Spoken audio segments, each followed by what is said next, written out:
wo fo nyinyi mune nyi mo wo fo nyinyi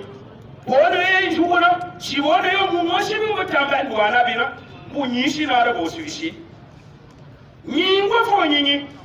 yo nyinyi riemi aba ndubun nunga to nyinyi mu nyetu yo nga nyinyi dubina iye chaka Qur'ani abi ruwirani min jai shi hadisi rani na shi bin yi kai kwatan lumiya da bin dumina mu ala kamni ne kwatan da maje wo fo nyinyi moyo ma shishi upoti yi halu moyo ma shishi upoti yi halu me ye ka pa ma'alim taskiya yemi kum yimtu ile eta kwata hakikatu muhammadiya ndu munyutu aba katulu nafs aka mungo warina aka be ka puam shapa nabi Musa alayhi salam buka epi anta bage toba ale Musa ka be yemi fatulu anfusakum ذلكم خير لكم عند بارئكم فتاب عليكم نفتلوا مولون أنفسكم واتو يلا مو فمعلموا يا ولا تفسير بارو مدينة فمعلموا مرياني يلا مو ينن توشو يبينا وبعبارة أخرى أن توبر موشكت ثم يرى قتل نفس أو أمارة بسوء أبا مو أبا مالومو من سألومو غفافا بينا mungapo tunziami fatulu anfusukum mono mare ini nzia manjari ngomi zalikum khairu lakum ngabo mo umaro abo kokeri nufu tinda bari ku musun ye ngoma kama alam yiro katulu nafsi aba nafsu amara aba madu mura ayira nafsu mayo kuwa mutan ashuri ira tunwa kuwa mutan ashuri ira tunwa ngulem ya bushibama abari da tunwa wa mu mayira lumu ko kwata nyinyi ye mu malamu maryami iza zara fika ana la halaka man ana abu ya ko san lumu nan mana asashanu dum dogora ne wa mayira ayayira tu tafsiru baru madin imam ibn al-ashib iriyami ndona shetani kagenda tituni ali wo takaburi ali mi kabiri ikabipi imwari ya dole aya mi fastakbara wa kana min al-kafirin aba ban sheshe mun musiyasho wari itim tu zanyi wa ka yo mun fara babure tu zanyi ba mu fa ko mo tu sho bisho mu mi wuyi won se boka wa tu wa ba yira no o kan biya fure li kwa ko kan jabri wa mu manjo isu bisho bi a buka shi go ma shi wa ba yira no peshe shetani yuatumi do anzenyina kwa maana mriani ani otituni mbo takabbur mbo bi'mat mbo sefsongat mabu mbo persepsongat tuma mo minte tu anzenyini mbu ma baqiya ahadun fi rahmatihi tabaraka wa taala ushe mo mashito mbo kana shetani mbo senyini aba mbo kangura afu yenyi unzemi usudu li adam ومعلمني الأمر يتبع الوجود ما لم يكن هناك صارف يصرفه فيكامي نستعنغامة فتوى نستعنغامة يوم بارمان جمستعنغامة باين شيرا تسجدوا لآدم بفعل الأمر نفع ويابا امبراتيف إلا يشي يبني وننفع ومن الشيطان كبير يمسلم يمي أنا خير منه إذا أنا يرينينا أيها سويرن غام سنينينا شعور بالأنانية إن كم نجوم يا بشي وهم لا أنزي أنا بمسوا شيطان ينزي مما بمسوا الله تبارك وتعالى على من قايوا يا فاس ومنتنغام يكوينا هنا أما شعور بالأنانية أما إن كم نجوم يا أما علي أبو شبابنا بومبا يدا أنا كابيس وشيطاني رنغا تنجا أكيبه ما كنت مسني فوانا يلي باباي أبي من فامي وبانا ومي أنا غير منه أنا ما نزي هو مسوا الله تبارك وتعالى أيا إلى اللي أشي ما برا يويرا تير آية القرآن يعني إنه إنتوانا أبا يبقون فانا injim ya nabi ba dumuwa mun ga nuraniyatul muhammad sallallahu alaihi wasallam nzake ngantum yini ina mshwi dumuwa pito mwayo abayi pinwara mwayo abayi kuwana mwayo abayi imashiyo mu'min akan di walira ayo ne nyinyi ye ka patera ngam na kuwana wani nyito ay nguma munyito manten ante banze tufayo ne nyita fongula yo atwatu mo hadisi ngatinyi anabin siyami inna fi jannati baban la yadkhuluha illa alhamidun aban gabekemi aban kuri ajana no mo shunda yo mo pranando nyira ajana illa alhamidun shapo ne bo ala fa yo nyi ta fongula na amu yakamu yintute hamdina imam al-ghazali alayhi rahmatullah imam yakai to yishike dira nafsu yanta mun pingi dira tunte amaka nenu no yonyinyi no wofo nyinyi ni ngeseru ila allah ipa nanu fatumi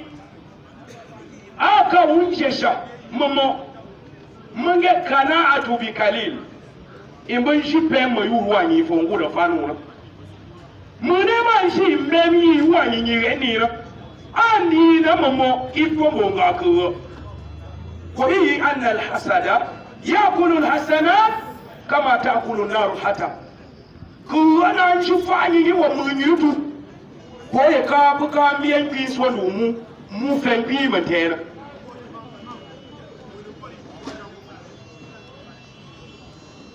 أفايلة كبون تار الإسلام هكا مقام الحمد نتو تفايو نيني أنت أقول وامتو muna mu yayin yin tutte yira uyi kawo mun shi mun wasu na maka mun ne diye da makoku mbemme ra mi nyinyi pem na wi mi ngena afi ye ya mun ne diye da liba to na nishesha tutte ya nyinyi ya wutu ma iya umu wo ma wute no yinyi fongura iya umu ko mun ga wate iran tutte wanga yinyi ta fongula na ayendia shi amafuka anabi installe mun waruna amafuka anabi nyimo mun wasuna wayen wanke ko jure wo mi alhamdulillah manga lira anabi ba muhammad ibi ma ba ahmad fuye ka yibe ka shi ekenna amafuka mun ga ti ba mun wasina shike memo se shi ba ngambe kenna ye robi be shi bi jam shan lewshi mun ga ba installe ba nuru muhammadin amba fuka ile nuru muhammadin a developer du muamuna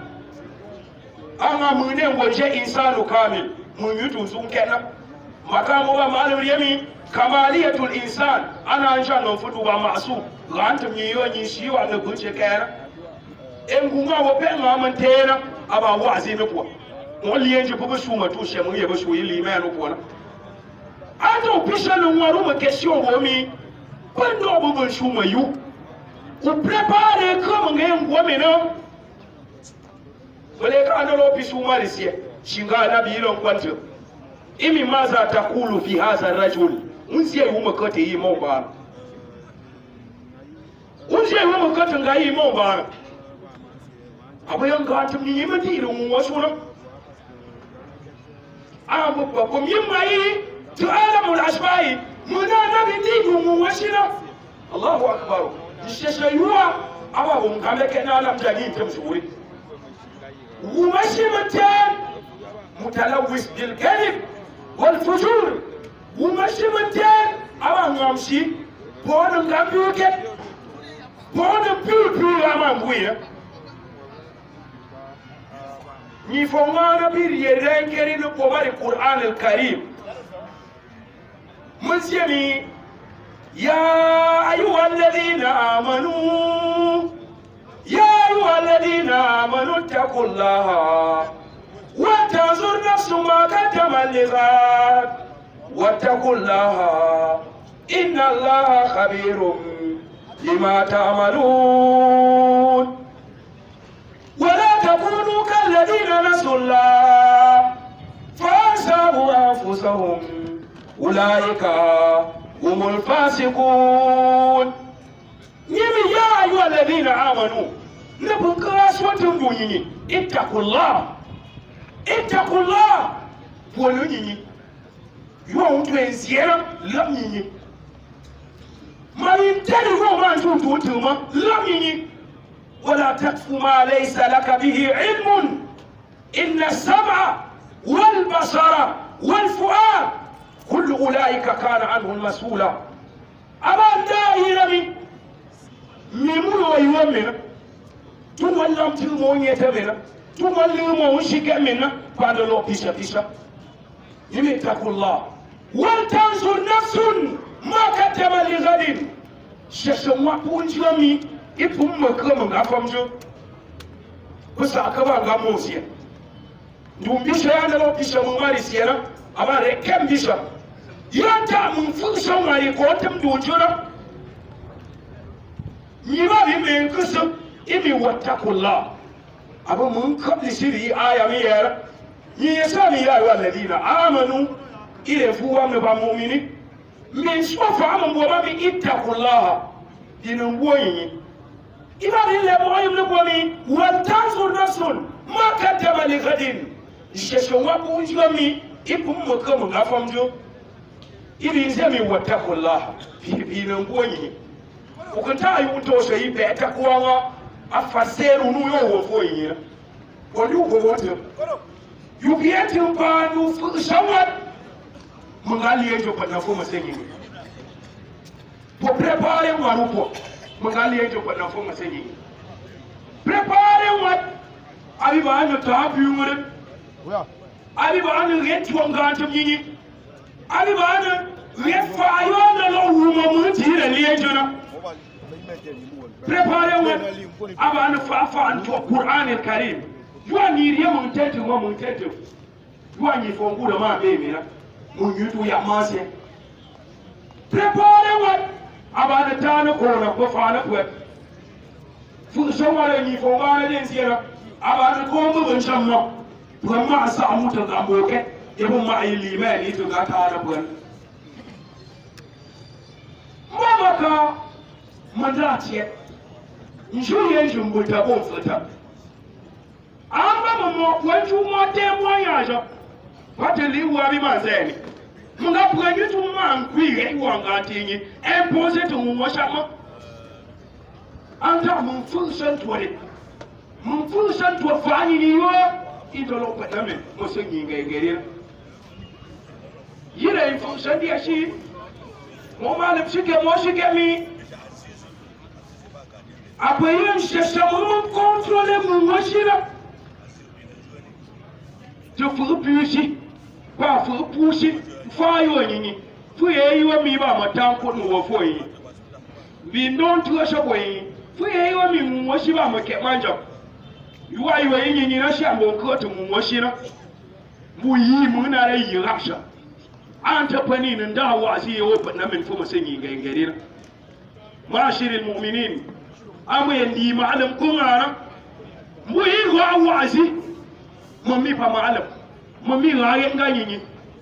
mami rayen tema tupran su manje pran buwa fonyi